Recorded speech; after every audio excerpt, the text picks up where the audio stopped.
Keyingi söz soruyor için Çöybek Baktыбек Kanöküç'te. Rahmat. Акылбек Үсөнбекович.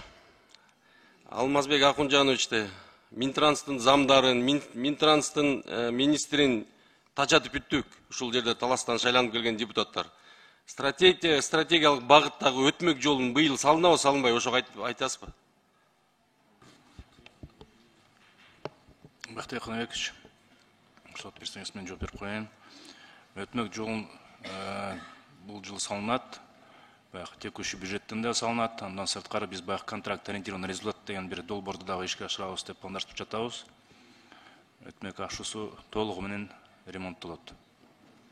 Мен сиздерден бул сөздү 6 айдан бери угуп келип атам да, Акылбек Үсөнбекович. Шуну сиз өзүңүз кепилдик берип быйыл салып бербейлиби? Элдер кыйналды абдан ушул жолдон.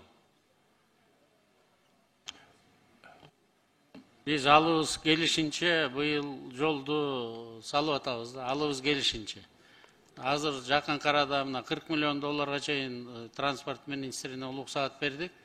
ГП Кыргыз автожолдорун түзүп бердик. Жаңы техникалардын баарын алгыладык. Битумдун баарын мындан ары алдын ала баштайбыз. Техникасын алып келип алса, буюрса бир топ жолдорду оңдогонго аракет кылабыз да.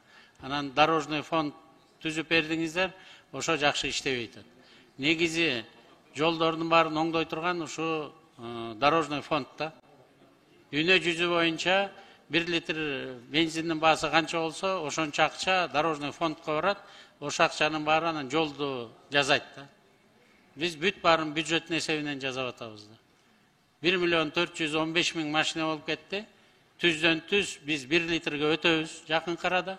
Ким көп айдаса, ошо көбүрөөк ошо фондко акча төлөйт. Биз расчет боюнча эгерде 10 жылдын ичинде рынок шарттарын киргизип алсак, анда 1 миллиард 400 миллион доллар жылына чогулуп турмак эле да.